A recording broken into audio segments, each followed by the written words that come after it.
There are pros and there are cons to Arizona State remaining committed to the Pac-12, which it does look like they are right now. The Pac would certainly like to keep them around. Locked On Pac-12, your daily podcast on the Pac-12 Conference. It's the Locked On Podcast Network, your team every day.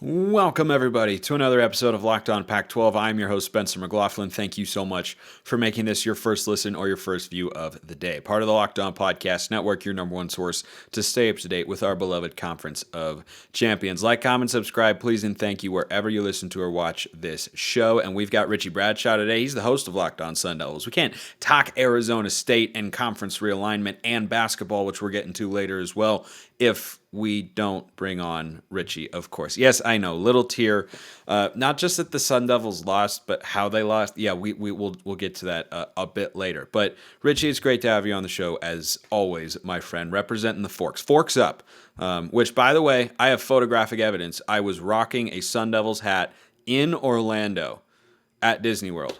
Richie's got the proof. So I've got that on standby for when you're trying to be like unbiased talking about Arizona, and I'm just gonna drop that in the comments and be like, "Oops, who do we have here, Mr. McLaughlin?" I bring that up to say that I'm a longtime fan of the Sun Devils, of course. I have always, yeah, precisely, right. And the Pac-12 would certainly like to keep them around. Now, in my view, many people who listen to or watch this show regularly know, I think there are more pros than cons for Arizona State committing to the Pac-12, which is what, according to President Michael Crow, it looks like they're going to do. How do you see it? I think that Michael Crow thinks very small picture. Oh. And let me expand on that point before we start connecting dots that aren't there, Mr. McLaughlin. He is very much focused on what's going to happen this year and not what's going to happen in 5 years or in 10 years or anything like that. And I think the best way to really kind of understand how he gets to that perception is, and I'm sure we're going to talk about this plenty more as well, is his comments about the basketball team and the thoughts on getting a new arena, where he said, a bigger arena doesn't generate more wins. It doesn't do this for the program. It doesn't do whatever, which who knows the kind of ramifications those comments have made for Arizona State with Bobby Hurley and with recruiting moving forward and with admissions with the kids who go to Arizona State to get an education and watch the sports team. Like there's so many things that Michael Crow says that just shows complete ignorance to the importance of sports to college. Like, I understand that 99% of people go to college for an education. They don't go for their sports team. They don't go because they are on the team itself getting a full ride scholarship. They're going there because, Arizona State, an example, has the Walter Cronkite program for its sports journalism. They've got an upcoming nursing program. They've got a very good business program. They've got good engineering, stuff like that. People go to Arizona State for that reason. But people also are trying to decide where they want to go for their education to see what they do with their leisure time. And sports are such a big part of that. That's one of the reasons why Alabama and Georgia and Michigan and Ohio State are consistently so good at sports, but also have great admission rates and everything like that. Like, it truly does matter, those parts of getting your college to a high level. What were you going to say? The quote that is appropriate here is, your athletics teams are the front porch for your university. Yeah. Right? Like the in-kind contributions that are there to the school go beyond just the financial value that they bring. And, there's attention and there's donor money and all that sort of stuff. But I feel like if you're Arizona State, being in the Big 12 versus being in the Pac-12 doesn't have so many more benefits that it should be a no-brainer decision. You know what I mean? Like, I don't see it as being a massive step up. Yeah, you're in a much better basketball conference, but I think the Pac-12, even without the LA schools, is going to be a better football conference going forward. And football is more important than basketball. They'll both matter. It's like 85% football, 15% men's basketball for your biggest, most important sports where you want to be successful. Do you think do you see it that way for Arizona State? I do, and I think that for you know what? Yeah, I'll be mean. Unlike Arizona State doesn't pretend that they're a basketball school. They understand that we are much more inclined. Exactly, we're much more inclined to promote ourselves as a football team, and from that perspective that you're saying, yes. And look at the Big 12; they're going to be losing Texas and Oklahoma, which are only going to be getting better and better with Arch Manning coming in this year for Texas and with Oklahoma probably rebounding in year 2 with Brent Venables. Like, that's going to be very difficult for them to overcome those losses, which is one of the reasons why you look at the 4 corner states like Arizona State, Utah, and Colorado, all teams that appear to be up and coming for football. It makes sense why they'd want to go for you. But I do agree with your point that, like, in the sense of, if you're looking for which is going to be more marketable for your football programs, which, as we can agree, is more important specifically for Arizona State compared to U of A, which does market better for basketball, or Utah and Colorado, who aren't great basketball schools either. But point is, it is a better football conference for Arizona State, even losing the LA schools, as long as Utah and Colorado and Arizona State stay, and Oregon and Washington and Oregon State continues on the trajectory upward. Like, we could be seeing a little bit of a renaissance in the Pac-12 when it comes to football. Yeah, I think we were going to be seeing that anyway. We really are right now, but it was going to be even greater. And then the LA schools decided to, kind of blow it up and such. That's one way of looking at it. I know you're not the only one who shares that perspective. But the other thing that I think is worth sharing here is I feel like for the Pac-12, you can't overlook the Arizona schools in terms of their importance going forward. Because Arizona, in a basketball sense, that is now your premier basketball brand, right? Oregon is trying to find their footing, and they're doing so in the NIT right now, right? Not in the NCAA Tournament, where they've failed to reach each of the last couple of years after a Sweet 16 run in 2021. And nobody else has really had a great history in basketball, right?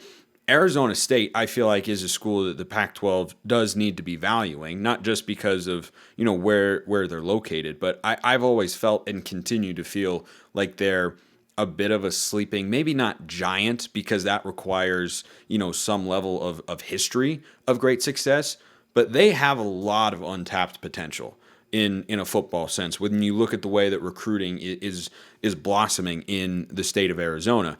I think ASU has value there. And then we saw what they did in basketball this year, getting to the tournament, winning a first 4 game. I'm sorry to make you, kind of relive this in your head again, but they should have beaten TCU in that first round matchup. And I think ASU provides a lot of value there. And I want to talk about that value, just kind of like the value that you can get on FanDuel when you go to America's #1 sportsbook. New customers get a no-sweat first bet up to $1,000. That's bonus bets back if your first bet doesn't win. Just download the FanDuel Sportsbook app. It's safe, secure, super easy to use. You can also combine your bets for a chance at a bigger payout with a same-game parlay. Don't miss a chance to get your no-sweat first bet up to $1,000 in bonus bets when you go to FanDuel.com/LockedOn. That's FanDuel.com/LockedOn to learn more. Make every moment more with FanDuel, an official sports betting partner of the NBA. So my take here, Richie, is that it's a mutually beneficial relationship going forward for Arizona State and for the Pac-12, because when you're losing those two schools, right, you need others from a football standpoint to step up. But Pac-12 basketball is also just so far down. So very, very far down. But we've seen what Arizona State is capable of getting to the tournament this year. They should have been in the round of 32. I think you can, kind of put the shoe on the other foot, so to speak, and say Arizona State, in my view, is best off in the Pac-12, and the Pac-12 also should look at Arizona State and say that's a valuable commodity along with Arizona that, we need to place some level of priority on to market and promote because of what I think their potential is. 100%. And it's going to be really interesting to see the next step that Arizona State takes with its basketball program. Like I said, Arizona State's not a basketball school. They never have been, more than likely never will be. This just, for one reason or another, looking at the Michael Crow comments and looking at the lack thereof history for Arizona State Sun Devils basketball, this just isn't a program to get a lot of people excited. But at the same time, I feel like what you said about football recruiting could be said about the basketball recruiting. If you maybe wanted to make some more investments into your program, you could be able to turn that recruiting around. There's a lot of draw at Arizona State. It's one of the biggest campuses in the entire United States. They've got everything when it comes to programs, not only for sports, but also for your degrees, what you're looking for your education for. There's multiple campuses. You're a short drive away from Mexico for your spring break. You're a short drive away from California for your spring break. It's good weather. It's never like you can't shovel sunshine, is what we say in Arizona. And there's a lot of draw here. Now, taking it back to the basketball program, like, this is the kind of year that you need to use that momentum to really take that next step forward. There are some really interesting pieces here if everything's back. But if Bobby Hurley is back, he brings this passion to the program that Arizona State has needed and has gotten out of him. And they really took a really nice step forward this year. And you saw the immediate impact that their transfers brought. They brought in 4 transfers. All 4 of them were starters for 95% of the games. You've got some young guys too. Jemiah Neal, most notably, is one of the most exciting young up-and-comers in the Pac-12 and one of the most exciting basketball players that Arizona State has had in forever. You need to be able to capitalize off of this momentum, though, because if you can't figure out a way to do that, then you're going to continue being a middling program that goes to the tournament every 3, 4, maybe even 5 years. Like, to me, when I look at Arizona State Sun Devils basketball, my expectation, and maybe this is a bit too much, my expectation is we should be in March Madness almost every year. I see no reason why not with the current state of Pac-12 basketball. I see no reason why not. Now, football, it's a lot tougher, but I think the Dillingham hire is demonstrative of a real commitment to trying to find that coach who's going to be able to activate the Valley, as they say, in full down there in Tempe. But I want to go back to something that you've mentioned a couple of times, and that's President Crow. Because one thing that I've talked to people about, and I can tell you're not a huge fan. No. One thing that I've had people talk to me about is that the reason Arizona State hasn't historically been better, and they had a stretch with Todd Graham there where they had back-to-back 10-win seasons. They were highly competitive in football, but there's been more up and down than you would perhaps think, right? Like, in no logical season, and I mean, you'd want to look at it over several years, I suppose, to get an accurate sense of it, but Oregon State shouldn't be in a better place than Arizona State.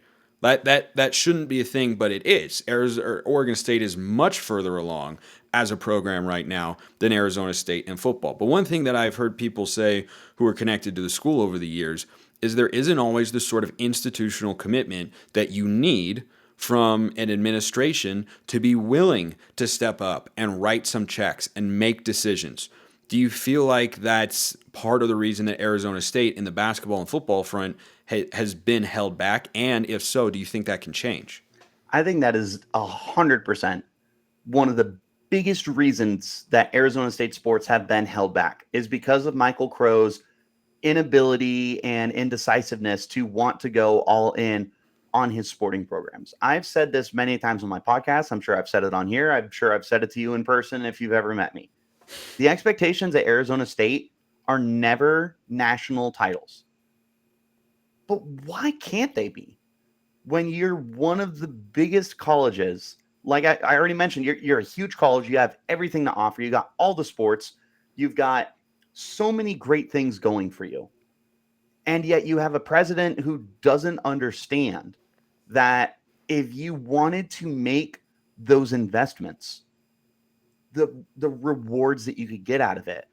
We have seen in not even 6 months how quickly everyone is reintegrated in Sun Devil football because they did make that commitment to Kenny Dillingham, and they are making the commitment to creating more NIL opportunities and more growth within the community and the activating the valley and everything. Like there is so much here for Arizona State potential wise to turn into a blue blood program. And they just have never gotten to that point. And I don't know if they're afraid to, or if they just don't see a use in doing it, but you truly could become, I don't want to be too crazy, but you could become one of the faces of the Pac-12 if you wanted 100%. to truly just go all in on your sports programs. I don't, by the way, I don't think that's crazy at all. You can't do something like that in 1 year. It doesn't happen overnight. But Right. I think that the brand of Arizona State is sufficient enough, and the size of the campus and the attractiveness of the school overall, and has a lot of great elements. The School of Journalism, I as a broadcaster know of that very, very well. It's one of the few that I could actually name in the country as being one of the best. They produce a lot of really, really talented broadcasters year in and year out. Like, they have a lot of great elements. We've talked about their geography. It's really, really good. But there's an opportunity for them now. And I mean, I would love to see, and don't hate me here, either of the Arizona schools, right? One or the other, both would be awesome. But if I could only have one, then that'd be better than zero. But I would love to see one of them become a really highly respected brand consistently at a national level. And sometimes it does require the correct sort of commitments. And I think Kenny Dillingham represents that correct sort of mindset for the university. But I want to ask you about Bobby Hurley, who, last year Arizona State was bad. I mean, like, they were bad. I had an ASU grad and buddy of mine say, I don't know why they're bringing him back. What are they doing? Well, he just proved everybody wrong. He just proved everybody completely wrong, yourself included, apparently. I didn't expect this from Arizona State this year. By all accounts, you'd say they had a good season. But what's the situation now? Because a lot of times, and we see this across Pac-12 basketball, it comes down to making the right hires and being willing to move on from the wrong hires, right? Mark Fox probably should have been let go a year earlier than he was. They had 3 wins this year.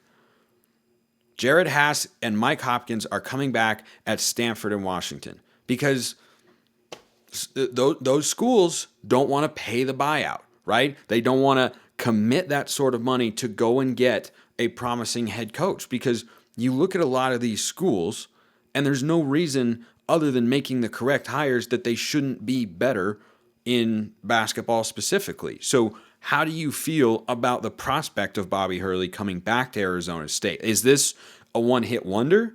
And what do you see as kind of the next step if it isn't for Arizona State? And what's his contract situation as well? Just a few questions. I'm going to play both sides of the coin with whether or not this could be a one-year wonder kind of thing. In one sense, you don't think it is, because he's been here long enough. He's had marginal success. It feels like he's slowly been building to this point. And the recruiting, it's not great, but it's been there. Marcus Bagley was a 5-star kid who hasn't been on the court for one reason or another. Who knows what's going on there at this point? Jemiah Neal and Austin Nunez look like very promising guys that are going to continue to be developed. But where you could talk about whether or not this is going to be a one-year wonder, I mentioned that 4 transfers came in for Arizona State, and all 4 of them were starters for well over 90% of the games. You will lose 3 of them, for sure. Potentially 4 if Frankie Collins either declares for some reason or if he decides to go to another university. Like, it's just the name of the game at this point with college sports. Tons of one and dones. But you lose this lightning that you captured in a bottle. There is huge potential here for this whole thing to just go right back into the crapper. Like, this absolutely could have been a 1-year thing. But where I don't think it is those young guys. I can't talk enough about Jemiah Neal. I am starting a fan club if there isn't one already. And if there is, then I will consider a buyout because I would like to be the CEO and chairman of the Jemiah Neal fan club. I also am a huge Austin Nunez fan. I love Duke Brennan. I love Enoch Bache. I love Frankie Collins coming back. I love DJ Horn coming back. There's a nucleus here, Spencer, that we haven't seen for Arizona State Sun Devils basketball probably in the entirety of the Bobby Hurley era. So let me cut you off real quick. So if that's the case, right, isn't Hurley's contract up after this year? I believe it is. So if Arizona State were to make a real commitment there to basketball, not to Bobby Hurley, but to wanting to be good at basketball, they would go and extend him for maybe 3 years. And I'd say if you're under 500 after year one, out. If you're over 500, but you're in the NIT, not the NCAA tournament, maybe give him a chance depending on how it goes for a second year.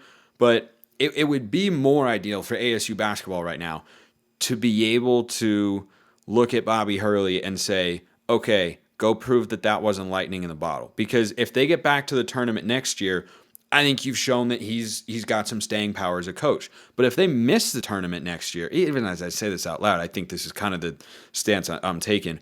If they miss the tournament next year, I wouldn't want to be locked into a 5-6 year deal and have to pay that kind of payout. So I feel like Bobby Hurley's almost put Arizona State in a really tough position here. I understand that logic. I do. Here's my thinking with it. And I'm in the opinion. So I was with your friend going into this past year. I thought they should have canned Hurley. I didn't understand why he was still going to be there. To me, it was the definition of settling for mediocrity. Hurley comes out, terrific season. Best season he's had at Arizona State. We were highly competitive.